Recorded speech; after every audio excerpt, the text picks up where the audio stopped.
Good morning from Panhandle Outdoors with Winston Chester. Panhandle Outdoors, your source for fishing, hunting, and information for folks who enjoy the great outdoors. Now sit back, relax. It's Panhandle Outdoors.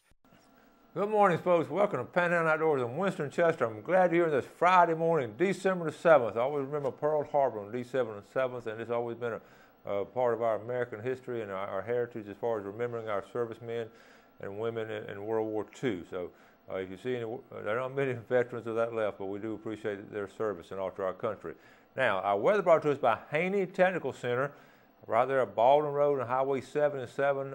I'll go by and see Principal Mike Heppenstall. Any of that staff is really good about helping you out, and they can, help you out on any kind of stuff you want to be taking over there. Really, really good programs. I've been familiar with them for many years, and they do a really good job. So run by and check them out.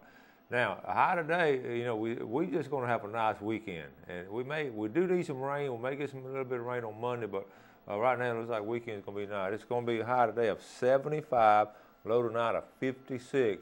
And get this now, the water temperature has gone up. It's gone all the way down to 68. It's back up to 70 degrees. It's getting confused. It's a lot, I don't know what the birds are going to do.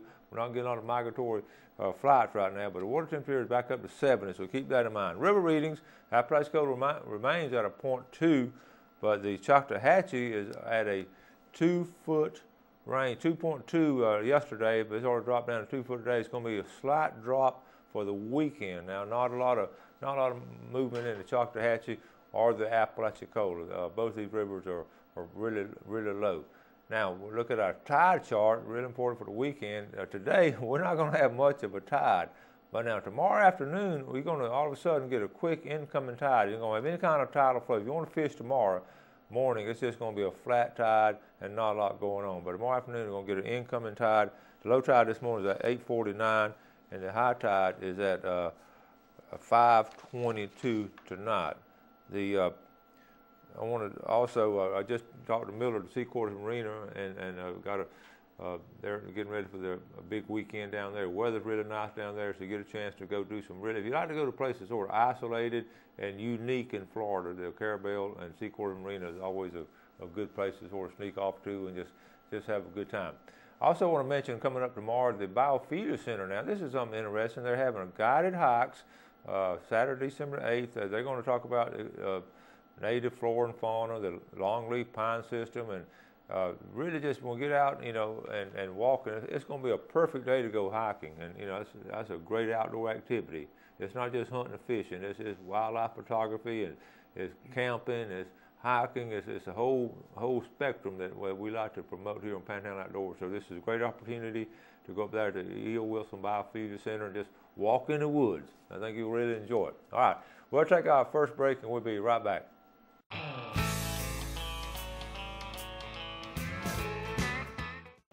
All right, welcome back. Glad you're with us this morning. We want to start off with some pictures. Before we do that, now we got Alan Courtney didn't get to come this week. He had a death in the family. Alan's going to be here on Monday morning show, and we'll talk about bass fishing, get caught up on it. So don't forget about seeing Alan. I want to thank Kurt Davis. Kurt ran in some hunters the other day. They were from Vernon and they're going hog hunting. Check this out. These guys had really had a good, that's a truckload of some wild hogs. And, there are just so many hogs out there, and it's just a lot of fun doing this kind of stuff right here. Now, next picture, let's go. We'll skip that one, come back and talk about that later. But these two, this is Scott Marshall's boys, Brant and Harrison, and Scott and Stacy's boys, Brant and Harrison, and they'd gone out to Texas. They're brothers now. Brant was one of our students of the year last year. He graduated last year, and Harrison's younger brother, he's an 11th grade up at school, but they'd taken a trip out to Brady, Texas, and they harvested these true, really trophy bucks. And here's another picture of it right here. But they had a great time out there and brought back some nice trophies right there. Good job, the Marshall boys there. We're fortunate. I've never been out to Texas, but we're fortunate. I know a lot of our hunters get a chance to do it, and that's on my bucket list. I want to get out there and go one of those Texas hunts at least one time. I know a lot of y'all talk about it too. All right, now we're looking already. We're in December. We're already looking toward 2013. I want to just go on and say this. I'm looking forward to 2013. I was telling Gail the other day, and I've told some friends the same thing. 2013, I promise you, is going to be the best year ever on Panhandle Outdoors. We've got some really cool things coming up right starting in January. I can't share them with you right now, but in January I'll get to share them with you. And I've got some new stuff coming out and some unique things coming out that you're going to be, I'm excited about it. And so 2013, we've had some good years on Panhandle Outdoors, in my opinion, but 2013 is going to be the best year we've ever had. I'm excited about it already. I just want to share some of these things with you as time goes by. So keep that in mind.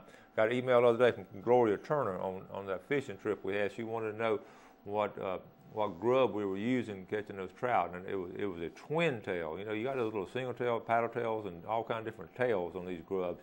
And if I'm trolling, and Bill and I were doing some trolling the other day, I really like that twin tail grub, and it's unique, has that unique action, and those big ones really seem to go to that. I also got an email from Ralph I.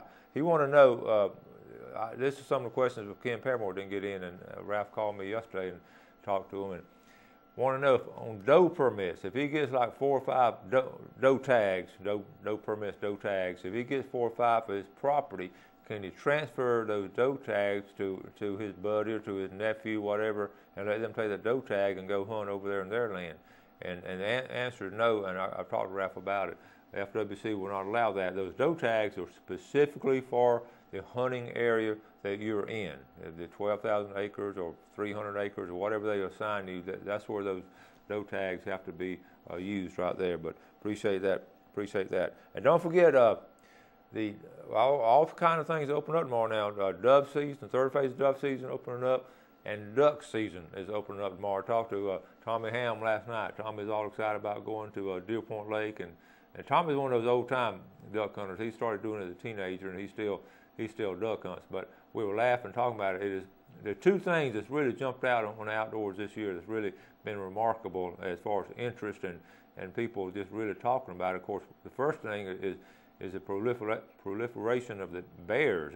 Bears, we've talked about it on the show a lot, just a lot of bears in the area, and again, a lot of feedback on bears. And the second thing has been the excitement over duck hunting, and I mentioned that earlier.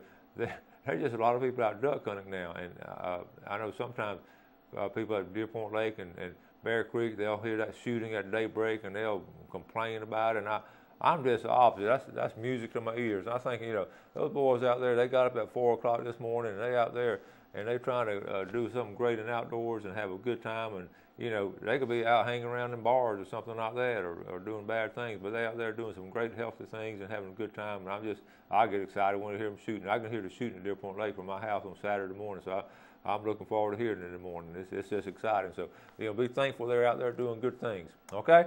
All right, let's take our break. We'll come back and show you some really neat stuff.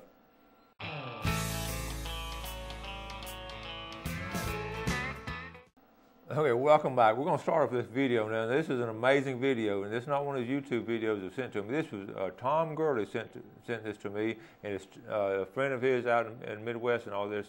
The son was out in the field, and listen, this is 2 bucks fighting, and 1 buck is already dead, got a broken neck. But these guys walk up on this, and we're going to just, this is just remarkable, okay? If you get a chance, okay, watch this. All right, there's 2 bucks out there. And they're hooked up. It's not going to be very long now. It's 54 seconds. All right, that other buck's trying to escape, and it's a broken down corn patch. And he, you know, this happens a lot now in nature. They just get tangled up. This is amazing. So the guy has his on the right has his camera on, and this guy's walking up to him, and this could be a potentially dangerous situation, but the guy's going to do something good now. Well, he's going to. I wouldn't recommend doing this, so don't do this at home. But check this out. Now watch this. He's trying to untangle them because they know one of them's already dead, so they're trying to at least save the other one. Watch this.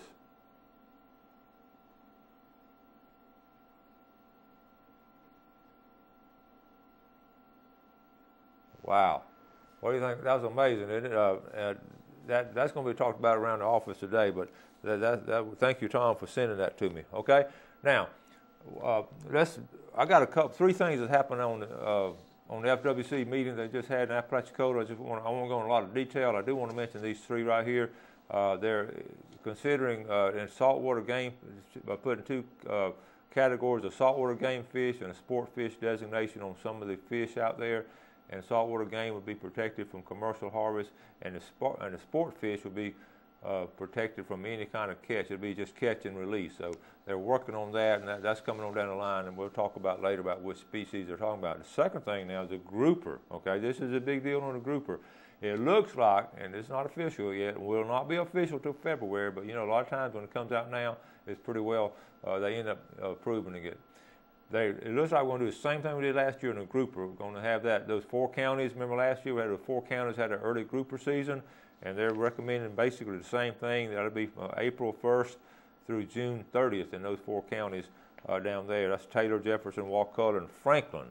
Okay, and then here in the rest of the Panhandle, it'll open back up July 1st and go on through late October and November, just whenever the quota is done. But that looks like the Gulf Gag grouper recreation season will be very similar to last year. So that's good news for those 4 counties, because that's when the grouper season open. I love it too, because I get a double help in a grouper. I like to go down and fish out of sea quarters in April and May. Now, also, this right here, they're having a Python challenge. FWC, this is not here in Panhandle. I just thought it was interesting. They're going to have a Python challenge. They're going to have a contest on January 12th. You just go out there in the swamp and catch a python. Whoever catches, it's going to be a month long. Whoever catches the most pythons will get $1,500, and whoever catches the longest python will get $1,000 for that contest. It's going to be down around Fort Lauderdale, and FWC down there doing it. So far, the largest one they've caught now has been a 17-footer. And they just want the public to help out. They got to get rid of these pythons. They're taking over down there. And they're going to have trappers, and you know, if you want to go down there and take a week-long vacation and go python hunting, you know, go do it. And you might win some money doing it, but that's first time ever, a python challenge here in Florida. That's fascinating to me. All right, let's talk about Christmas is coming up. You know, a lot of times I do a long list of all the things you get for Christmas. I just brought a few things today just to get started in that Christmas outdoor spirit. I'm just going to sort of hold them up and just suggest you use some good things. And right here, I know Ronnie Groom has these all, but again, I brought these. C&G has them, Blue Water has them, this Simmons binoculars, okay? That's just always a great gift for the outdoorsman. You really need more than one pair. You need a pair in the truck, you need a pair somewhere around a tree stand, you need a pair at the house, okay? Also, I always get somebody a knife, okay? I'm showing you these things for a special reason, I'm going to tell you, but some kind of knife. This is a cool knife here. It comes in the case and all, camouflage case, and just a little handy knife here. And I like that color. It's easy to see at night and all. So that's a good stocking stuffer. Always, you need a couple of knives. Like I said, I always tell Gail I need a couple of everything. All right, so we got that one. This is a cool one. This is new. What this is right here now, all right, that's a real roaster. This is really for the kids and all. And what it is, you can put the marshmallow, it's for roasting marshmallows, okay? You can put the marshmallow right here, of course, on it. And you turn the reel, and when you turn the reel, the marshmallow, it turns the marshmallow, okay? And just hold over the fire and just turn, the reel turns and all. Camouflage color. I just think that's a cool idea for a unique present and all for stocking stuffers and all. And of course, I always like we did this last year and all. Suggested this feeders right here. Now you may not be a deer hunter, but you want to get some good wildlife in your backyard. You start throwing this corn out on a regular basis and put some bird feed in there or something, and that's going to be real active. Now I brought those to you because what we're going to do here in Panhandle Outdoors, we're going to give all this away. Okay, so if you've registered for our contest and all, you're eligible. So what we're going to do, we'll start. We're going to do it for 5 straight days. Probably not next week, but the week before Christmas, that full week before Christmas, we're going to give away one each day. In fact, I like binoculars so much I think we need more than one. I bought 2 binoculars to give to y'all. So we're going to Monday of that week we'll give away binoculars, then the knife, and then the reel, and then the feeder, and then on the Friday we'll give away binoculars 5 different times. That's going to be our Christmas present to you, our viewers. All these things here. Okay. So now. That's going to, like I say, don't forget, we got to get ready for our fishing report. I've got 2 or 3 other things I wanted to bring up, but I'm going to run out of time. So let's go ahead and we'll get ready to do our famous Friday fishing report, but let's go ahead and draw for the winners of the Tarpon Seafood giveaway each Friday, okay? Let's do the winner of the All right, here's the winner right here. This is going to be the $25 gift certificate. Versy Cruise up there in Westville. They won something last year. Versy Cruise, you got $25 gift certificate.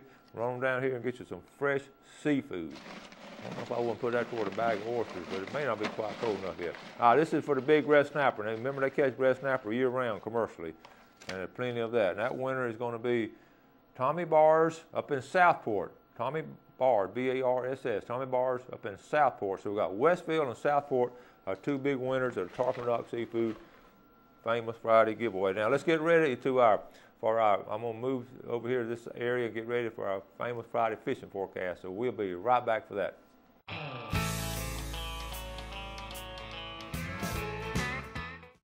All right, welcome back to our Famous Friday fishing forecast brought to us by Tarpon Rock Seafood. Run down there and get some fresh seafood. You don't have time to catch any, but also good stuff down there. Now listen, we didn't get a chance to do our fishing times. Let me just hold them up for you right here, okay? See them? All right, I'm going to read them out to you. We're looking at 6:40 to 8:40, and then tonight from 6:18 to 8:18, okay? That's always on our website. The times are always on our website. We put our fishing report in every week, and I'm very proud of it. I take a lot of pride in our fishing report. We get some really good feedback, and I can promise you there's not a better fishing report around. I don't feel like there's a better one around because we work hard at it, and we just have we hit the whole area. That might be a good report for one specific area, but for the whole Florida Panhandle, we're going to give you a good one every week. Now, Carabel, start off with Carabel right here in the center.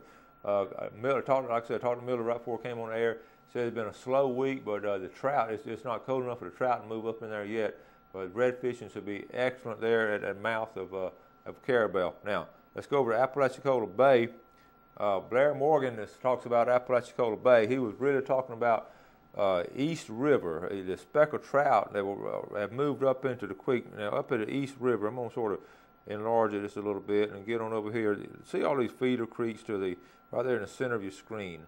I mean, that's just one of the most awesome places in the outdoors you can go to. And the East River is there on the right-hand side. I'll try to point it out to you. But anyway, it is over here. And you see the mouths of all these creeks right in here. Excellent fishing, and you know, that's what we're building our fishing at. What they'll do when it gets cold, but it's not cold yet, so they're sort of still staging here in these mouths. And they'll start going up into here, and there'll be some really good fishing. And I got a good report of some stripers up there around Chipley, if you know where Chipley Creek is in the Trussell. I got some good reports up in that area, so keep that in mind if you're going to do some fishing over that way. Blair also mentioned the good sheephead, some really good sheephead fishing. And you know, this time of year, December to me is December and January, I love the sheephead fish. Of course, I don't do much in January because it's hunting, but right there the first week of February, I'll jump back to sheephead. So that's an excellent game plan for me to enjoy the outdoors fishing and hunting. So now, let's go on over from Apalachicola on the backside of St. Vincent Island, right there in the center of your screen right there. St. Vincent Island, of course, let's turn it this way. Now, this is an excellent place to go. And you know, we were catching right here, we were catching those whiting and all last week on the videos and all, with the tide coming out. But you got these oyster bars. You can almost see the oyster bars with Google Earth. You got some excellent fishing. I got some people I'm going to show where to go this weekend. They're going to go back here and do some red fishing back up in this area here and right here in the mouth of Sheep's Bayou over there, Sheephead Bayou. Okay, so now let's go over to St. Joe Bay, real quick over to St. Joe Bay. We're having some good reports there. When I say good, I mean it's steady. Really, they're staging right here at the canal, but there are not a lot of them in there now, but they're sort of staging out in here. The speckled trout are. There've been some redfish caught over here toward the state park on the grass flats here, and also, believe it or not, still some pompano up here off Pompano Point if you have time to get out there. So those three fish are still doing well. And I want to go and mention right here, let's slide over to Lake Wimico, right there in the center of your screen. I want to really spend some time on Lake Wimico when I have more time to do it, but Lake Wimico has been producing some really good freshwater fishing out of Depot Creek, out of Depot Creek, out of Double Bayou over here. Some nice stripers over there. Now the duck hunters, they're going to be around too. So you just have to work together with them. I've never had a problem with duck hunters or fishermen. Now let's go to St. Andrew Bay. Take a look at St. Andrew Bay. I'm fortunate enough to, on the feedback on St. Andrew Bay, I have so many sources and all, almost on a daily basis. And one of my best sources, believe it or not, are these teenage boys who and you make them flashback when you were a teenager, and all you had to do was go to school, and then when you got home, you could go fishing or hunting. Well, some of these boys still do that, and they're in a lot of them in classes, and they're fishing 3 or 4 times a week, and you add that together, and I get a lot of feedback. They're really finding East Bay has held the red still out on those flats. I mentioned that day before yesterday on the show. I got that from some Panama City fishermen. My boys are being able to go yesterday afternoon. They went out after school and caught. I'm going to show you where they caught some nice. I'm going to enlarge it a little bit. Where they caught some nice redfish. There were 2 schools of redfish they've been chasing just about all week long, and basically one school has been around West Bay Point. Okay, and they're a little skittish and all. Now earlier they're up here around the power lines, but they moved from power lines around West Bay Point. And the other school of redfish have been over in Goose Bayou up here on these flats coming out of Goose Bayou, okay, right up in this area right in here. So you got this flats here and this flats here, and you have right here. I also got some good reports of some, I want to move down over here to Burnt Mill Creek. That's some good reports coming out of Burnt Mill Creek and the mouth of Burnt Mill Creek. A lot of trout caught. Now they were on the small side. Those trout that was caught over there at Burnt Mill Creek was on the small side. They caught a bunch of them, and they were just coming out. And then some folks said they fished up there close to the bridge at Burnt Mill Creek and caught some. Again, they were on the small side. So I did not get a report from Chalkatcha Bay, but the rest of the area, it's been a steady week in fishing. So freshwater fishing was good, like Lake Wimico, and then you just heard all the other sound. If you get a chance, go to the website, check it out. Everything I just said will be on the website and the times and all. So get a chance. You get outdoors this weekend. You can go hiking, you can go camping. I'll tell you where to go fishing. And you get outdoors and enjoy it. And you have a great weekend. Do some fun things. And today at work or wherever you are, you do something good for somebody. And God bless. Thanks for joining us for Panhandle Outdoors with Winston Chester. Panhandle Outdoors features hunting, fishing, and other activities and information to help you enjoy the great outdoors. Join us next time for Panhandle Outdoors.